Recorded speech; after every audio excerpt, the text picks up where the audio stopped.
Welcome to the No Name MMA Show. Welcome back, everyone, to the best damn MMA podcast you've never heard of, the No Name MMA Show. My name is Motivated Andy, and as always with my co-host, No Nutshot Nina.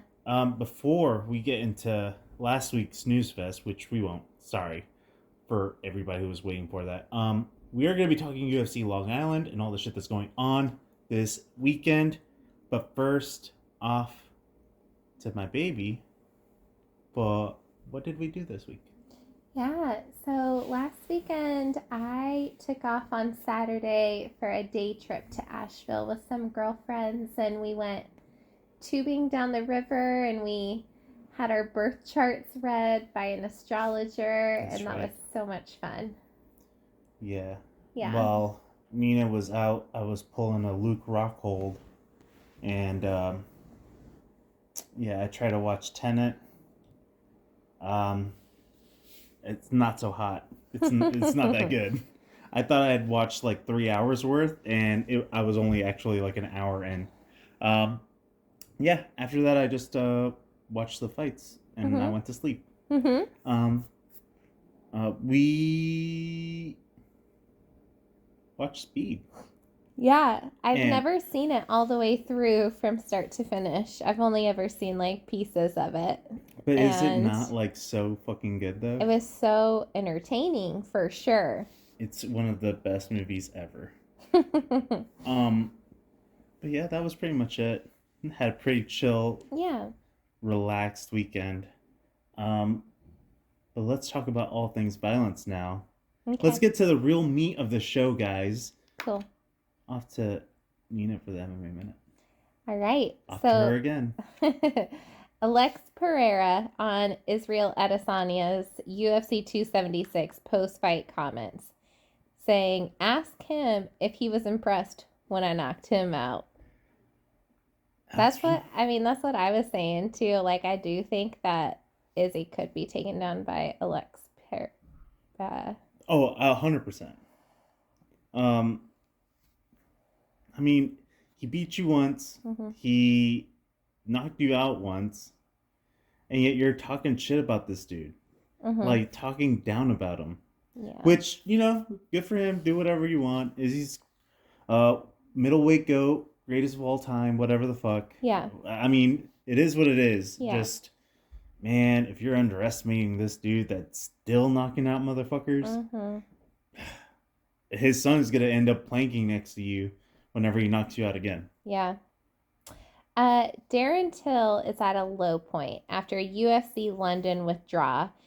Remember, he was scheduled to fight Hermanson, but he says, "I'm not a crying man, but it frustrates me so much." Which, why was he pulled this time? He injured his clavicle. Yeah, I mean, when was the last time he fought? Forever ago. Brunson, where he got destroyed. Forever ago. How long was that? Last year. No, it wasn't. Yeah, it was last year. Before that was Robert Whittaker or Kelvin Gastelum. Okay. I don't fucking know. He just fights so far and few between. Yeah, because he gets injured and shit. Last time it was his knee. Yep. I don't know, man. Yeah. Good luck, Darren Till. I know. We hope he has a speedy recovery and can come back eventually. Hopefully. Shit. Who the fuck knows? Yeah. Damn, that sucks. Yeah. Jan Blachowicz on Jiri Prochaska's call for Glover Teixeira rematch. He will say everything to protect himself. This is in response to that video where Jiri said that he wants to prove he is real champ against Glover Teixeira. Yeah, for those who didn't see it, Jiri is just like overlooking the mountains. And he's like, "I am ready to prove I am real warrior." Mm-hmm. I'm like, oh my god, yes. Yeah. It does suck for Jan, but like, come on. Mm-hmm. Glover, this is the end for Glover. Like, this is probably going to be the last one. Unless Glover wants to... Because if he wins, then they're going to want to do a trilogy. Mm-hmm. Which... But see, that's what I mean. Like, these amazing fights, why would you not want to watch a third one? If this second one goes Glover's way, like, we're going to need it. Yeah. But Jan is just, drawing the short stick on that. Yeah. Unfortunately, Polish power is not so powerful. Nate Diaz blessed Khabib's title reign, Hall of Fame induction. Yeah, that shit was hilarious. He said, Khabib's a little bitch. I've been here longer than he has. Oh my gosh. And it's true. I mean, he should have been inducted for a fight by now, or like something, which is crazy. Like, everybody's asking if Nate Diaz is going to be in the Hall of Fame or not. How would you not put that motherfucker in the Hall of Fame? Yeah. Like, what? Just because he isn't a champion? Like, that's crazy. That is absolutely bonkers to me. Yeah. But, yeah, Nate was just rattling off. He was saying, like, man, they're trying to build off Chimaev's name. It's this new dude that I don't even know. They're trying to build him off of me. But I said yeah to that fight. I said yeah to that fight. I said yeah to that fight. I just want out. I'll fight tomorrow if it gets me out of this UFC contract. Damn. It sucks for Nate.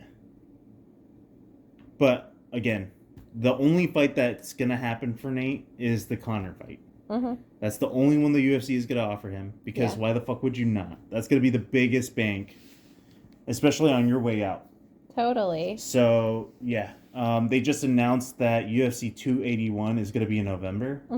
So, November MSG. So, if you're going to make a Conor fight and you want Nate out, and Nate wants out, that's probably going to be the earliest that Conor is going to be ready. Yeah. And that's really the only fight to make, especially for Conor's return and Nate's exit. Yeah. It's the perfect scenario for everybody. Yeah. The UFC makes bank. Win, win, win. And win. Because Nate's gone. So now you don't have to deal with him anymore. Yeah. Speaking of Khabib says he would come out of retirement if Oliveira beats Makachev. Sorry. Yeah. So Javier Mendez, the coach, said that. Yeah. Javier Mendez, I don't know. I love him. He's a lovable dude. But I think he's fibbing just a little bit. Like, I don't think Khabib would... Like, if he's really serious about his dad not being there, he's never going to fight. Yeah. Just because... No, he's not coming back. Islam loses, you're going to come back. I just don't buy it like that. Me neither. Moving on. Sean O'Malley is thinking Petr Yan and Henry Cejudo are all talk and don't actually want to fight him. Shit. I mean, Piotr could have taken that fight. He can take that fight now. It's not like Sean O'Malley got hurt or anything in the fight. Like, put it like a month or two away? Shit. And also Henry responded to that saying like, hey, I'm not ready right now, but I will be USADA eligible. Yeah. In October or November. Okay. Or, I don't know. Yeah, he said not September, but like October or November. So, like, I would love to see Henry Cejudo against Sean O'Malley. If Sean O'Malley does work against Henry Cejudo, he's, like, straight up champion. Like, I just don't... I think Henry Cejudo is the toughest possible matchup for Sean O'Malley. Yeah. But also Henry's been out of the game for a minute. I mean, it's been like 3 years now since he's been gone, which is crazy. Yeah. But that's how long it feels like since I saw Darren Till fight. It was during the pandemic, so at least 2 years. I know, but that's what I'm saying. It feels like that's the last time I saw Darren Till fight too. I know that's wrong. You missed the last two of his fights. Yeah, that's probably why. That's why. But it's not like he was winning any. So that's probably why you're also like, oh shit. I haven't seen him fight in a long ass time. Yeah. And he just keeps getting postponed. Sorry to backtrack there for a second. No, but every time he either loses or he fucks his shit up before a fight and has to pull out. Like for the Derek Brunson fight, he had fucked up his ACL. And he had done that before. Yeah. And he had fucked up his ACL, but still fought. Yep. So, against Jack Hermanson, he wasn't able to do that. And Jack is also training with Khamzat. Yeah. His friend, his homie. He has a NFT with him. Boars is Dirty little fucking rat. Little rat lip. Fucking dirty rat boy. Rat boy. Khamzat Chimaev, rat boy. Moving on. Yeah. Yair Rodríguez Ratty rat. says that the UFC has told me I'll get title shot if I beat Ortega, which doesn't sound promising for Josh Emmett. And apparently, like, they didn't give him, like, ringside seats. Yeah. Like, Uriah Faber is his manager. Right.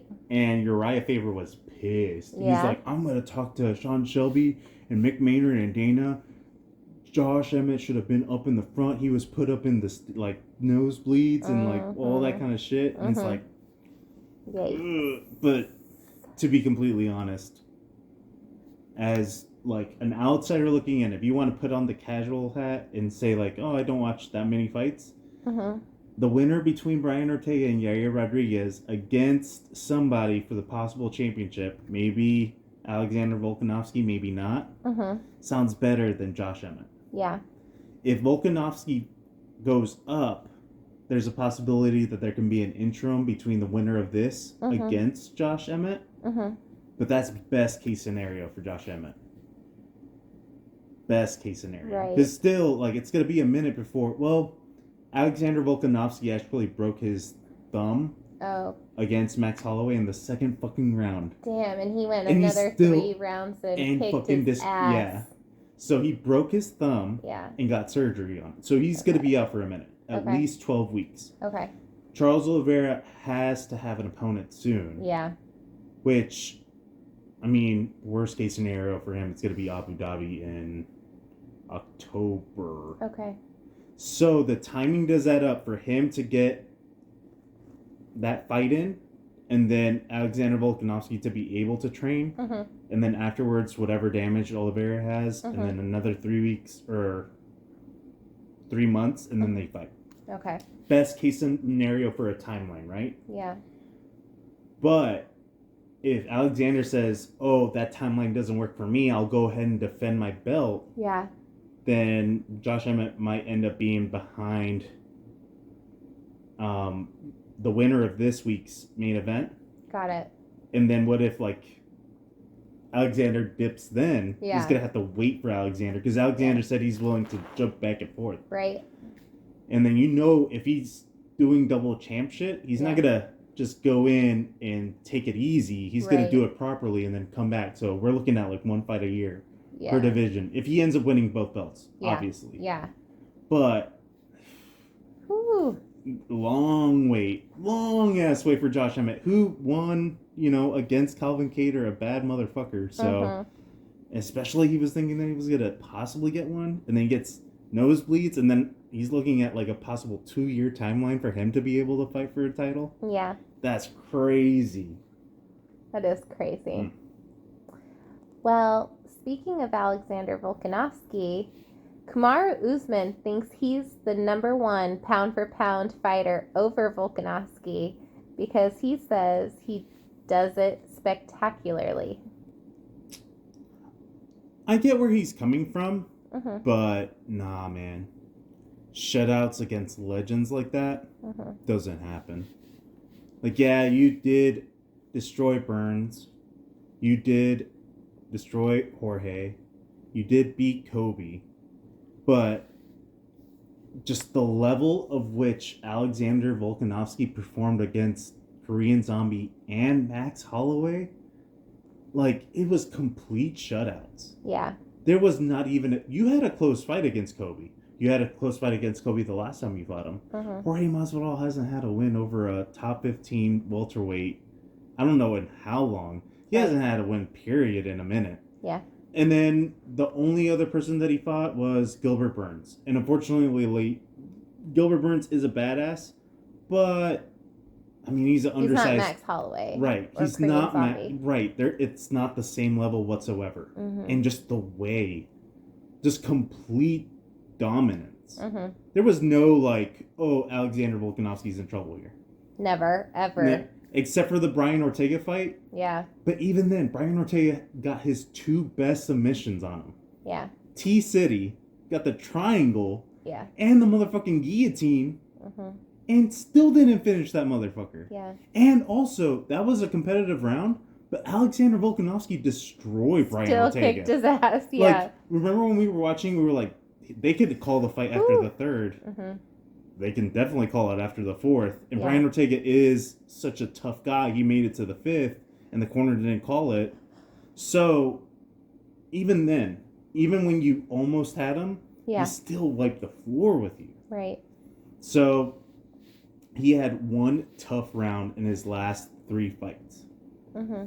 I mean, it's different. It's just different. And that's not saying that Kamaru Usman doesn't deserve to still be number one. Right. By many standards. Yeah. He is finishing these motherfuckers. And he's doing work. Mm-hmm. But just the level of Volkanovski is just, mm-hmm. I mean, he's going out there and looking like he's sparring. Mm-hmm. But he's destroying dudes. Right. That kind of greatness, like Max Holloway. Yeah. Max fucking Holloway. Makes him look like Max Holloway to Calvin Kattar. Yeah. Literally the same. He was talking, except he wasn't getting hit. Mm-hmm. So, I can't. I can't not have Alexander Volkanovski over Kamaru Usman. Right. You have Aldo, Mendez. Not even like the last 3 that I'm talking about with Holloway, where he had a trilogy and shut him out. Yeah. Let's not forget that this was a trilogy and he shut him out. Yeah. Depending on how you view it, like you could still say 1-2 Volkanovski, 2-1 It doesn't fucking matter. Yeah. The history books are going to show that he won all 3. Yep. So, I mean, yeah. Oh, so crazy. But yeah, so that's it for this week's MMA Minute. Over to Mr. Motivated Andy himself for It's Time. All right, everybody. So, I was going to make a whole video about this, but then people started actually like noticing it as well. Mm-hmm. Dana White has not appeared for a post-fight press conference. He hasn't been anywhere for a minute. Yeah. Even during International Fight Week. Right. The first one back. Yeah. UFC X, the 10th one. Yeah. The return back to Open Vegas with the first fight week. Nothing. Not a zippo. Just Hunter Campbell, Mick Maynard, and Sean Shelby. Yeah. I'm thinking that this is starting to look like the beginning of the end of the Dana White era, where he's in press conferences, post-fight press conferences, media days, just shit like that. I think he's felt the good life. Yeah. I mean, in every business, you kind of eventually want to be able to make such a well-oiled machine that it is going without you. Like, you don't need to be there. So good for him. He built this insane empire at such a young sport, and he's dominating it. And so good for him. So for me, I'm thinking that even though the end is nigh, it's not just gonna never gonna be Dana at a post-fight press conference. Right. I think he will he'll show up to Abu Dhabi. I think he needs to. Yeah. I mean, those are. He's got to keep those people happy. You don't not show up to Abu Dhabi. Yeah. And he'll probably go to the ones in France that I think they're trying to get. And if they have one at MSG, he'll go there. Yeah. But yeah, I'm thinking that in the next 5 years, we will not be seeing Dana White like that. Right. Hunter Campbell will be a silent talking head. But Dana will be kind of just doing little shit. Yeah. Do you think that over under 5 years, Dana White is completely gone from the UFC media sphere? I don't know if ever. Media, yes, probably. Because when you're daddy like that, you don't need to be bothered by the media. That would be like a chore. That is not a fun part of the job, I guarantee you. Yeah. I'm thinking he's going to do the enjoyable stuff. He'll still be there maybe every now and then to put a belt on somebody.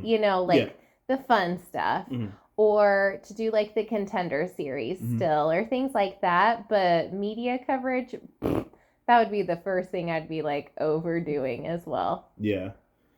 That was one conversation I was having with Meme Shit Only. I was just like, man, if you were in that position, would you not be tired of hearing about fighter pay? Yeah. Would you not be tired of hearing about fucking injuries, CTE, doctor bills, fighters having to make OnlyFans, health care, just everything? Yeah. The getting out is right the fuck now, because in the next 5 to 10 years, those old motherfuckers that were hammering away during UFC 20, UFC 30, all that shit, they're gonna start seeing the after effects of, oh yeah, fucking MMA is gnarly, and they don't have a penny to their name. Right. And somebody's gonna be calling, and do you want to be on the other end of that phone? Like, whenever people find shit out that you were not supposed to find out about? And he's making bank. He is making bank with, like, the Nelk boys. I guess him and the Nelk boys own Hallerhead. And, I mean, he's making bank with that. He was seen giving a bag of $250,000 to one of the Nelk boys. And the internet was, like, going fucking crazy. They're like, damn, champions don't even get that. Who's the Nelk boys? I don't fucking know. Okay. But they are popular. Okay. So, I don't know. But they apparently make enough bank to buy Rolexes for whatever the fuck they want an occasion to wear Rolex. Interesting. So they're rich off of YouTube, I think. Okay. And so they're like personalities. Right. And then I guess they started doing like seltzers. Okay. And with that distribution, they created Hallerhead or something with Dana. That's my understanding. But I don't know 100% about that. Gotcha. But Dana's making money off of them. Yeah. And vice versa. Yeah. So Dana was just like, happy birthday, here's $250,000 fucking dollars. And the internet saw this and they were like, yo, what the fuck? Yeah. And now here's where I differ from the majority. Yeah. Never will I give a fuck about giving my money to whatever the fuck I want. Yeah. Like, and I could care less about what anybody, like, if I decide to burn $250,000 of my own money. Yeah. Because I want to, like, that is my prerogative. Right. Like, who the fuck? It's not the UFC's money. It's his money. It's a birthday present. Like, however exuberant and maybe in bad taste it is, that's different. But, like, we're not going to start telling people how to do shit with their money. Like that, come on. Yeah. You can't be so pro-business. Right. And then so, like, oh, like, no, you can't do whatever you want with... Like, if that was a fighter that was able to do that, like, we would have no problems. No worries. So... it's a bit hypocritical from everybody that I'm hearing an opinion about. It's a bit of a, like, hater type of thing. Yeah, I mean, it is what it is. Like, yeah, it's not a good look. Yeah. But also, it's his shit. Like, who gives a fuck? Yeah. Moving on from Dana and going back to Kamaru Usman. Yeah. He says he has his sights on the light heavyweight title after he beats Edwards. Interesting. He says that he is willing to skip past 185 to fight 205ers. Okay. And he says that it is going to happen. For me, I think he's fucking crazy. Yeah. I think he is juiced on the sauce and saw Jan Blachowicz and was like, Jan's not that big. I think that he is really underestimating, though, how truly big these guys are. Yeah. And to give up. When you said that, I was like, what? He needs to get his eyes checked. Yeah. Jan Blachowicz, Glover, Jiri, these massive fucking dudes. Big boys. And I just think that, man, I just respect way too much. Yeah. And for me to even consider him winning against a 185er, that's against Marvin Vettori, both wrestlers. Him against Francis. Him against Paulo. Yeah. Like, it's just... I get it, but nah, man, it's a different fucking animal. And you're going two? Yeah. Two? I mean, that's how he solidifies his goatness. Yeah. If he's really trying to get that, like, you gotta get that higher atmosphere of, double like, champ. but double champ over two? Yeah. He's just like, I respect Izzy too much as an African brother that I'll just go up and fight either Glover, Jan, or Jiri. Yeah. That's a tough ask, and I love Kamaru. Mm-hmm. He gets destroyed. He gets mopped. He gets picked up like Thor, or not Thor, Hulk, when he's like, puny god. Like, that is Kamaru Usman. He is Loki. Just getting smashed. These Marvel references are going right over my head, but anyway, I'm gonna agree. Yep. Yeah. Just imagine a cartoon and like the big guy just like doop, doop, doop, Yeah. doop. What are the odds that you get one? Do you think he wins at 205 against any of those guys? I just don't think that everybody can put on the weight in a healthy, athletic way to be true to the fighter that they are. Like, when we saw John Jones go up, like, where are you at? Like, you're not able to fight anymore now that you got big. Like, I am curious to see how long it takes him to get to that point where he's still dangerous at that weight too. Right. That's another concern. Instead of the guys who are being at that weight and have mastered that weight and their weapons at their weight, you know? Right. So I think it could happen, honestly. I think he could be successful at it. I think it'll just take longer than he thinks it will. I think he's underestimating how big it is, how big they are, and like how much work that's going to take for him to turn big into good big. You know what I'm saying? Yeah. I mean, we saw it with Izzy.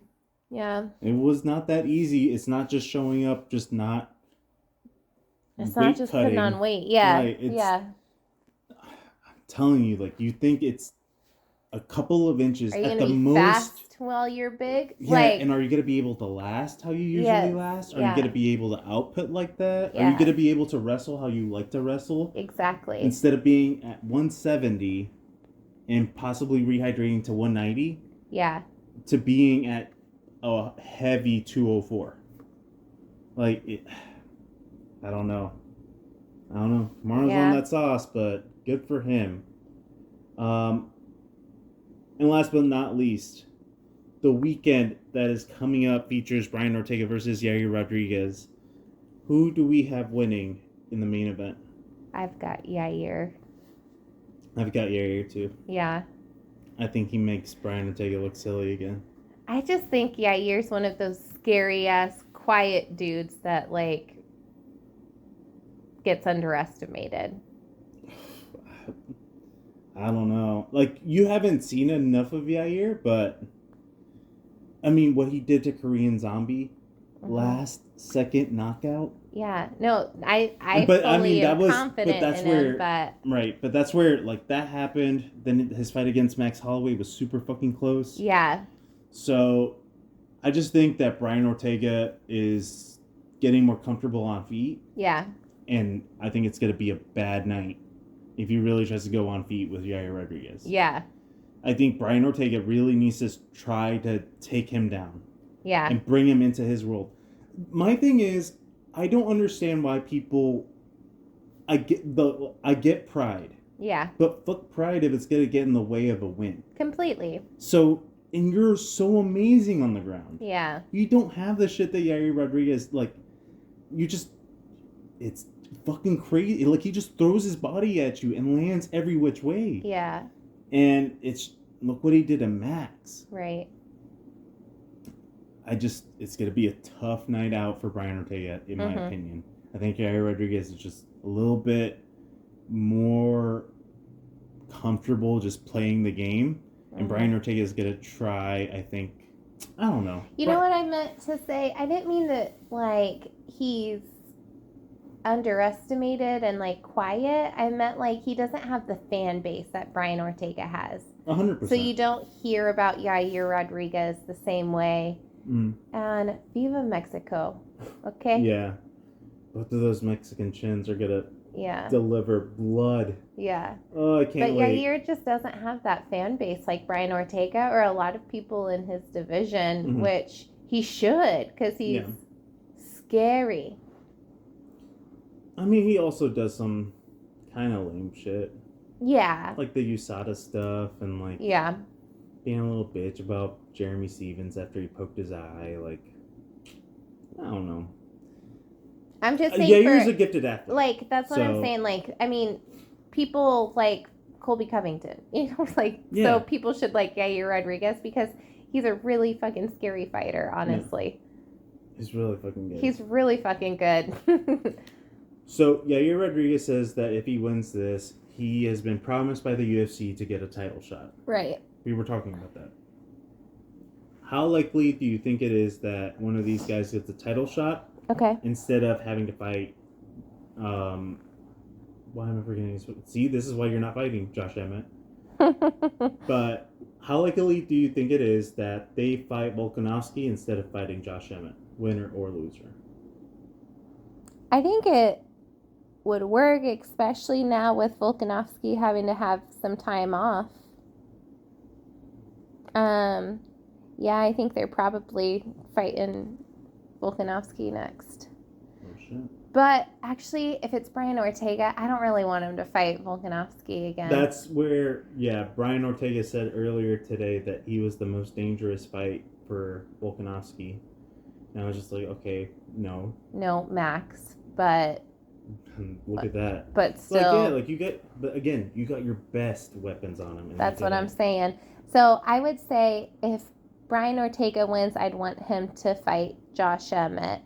But if Yair wins, has Yair fought Volkanovski yet? Mm-mm. Then I'd like to see that. Yeah. So that would be like what I hope to see. Mm-hmm. But best case scenario for you? That would be best case for me. Okay. It depends on who wins. Right. Then that'll determine who they fight next. I think so too. Yeah. I think if Brian wins, they'll want that Emmett fight.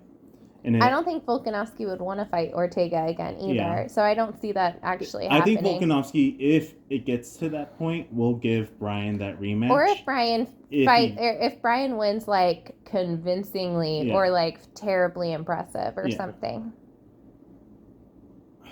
Nah. I think even if he like submits Yair this weekend, they'll still want him to fight Emmett. Yeah. Just because, that's fair. Two wins after losing your title shot. Yeah. And you're a top echelon fighter. Just guard your spot, and then you'll get the next one up. That's more than fair. Yeah.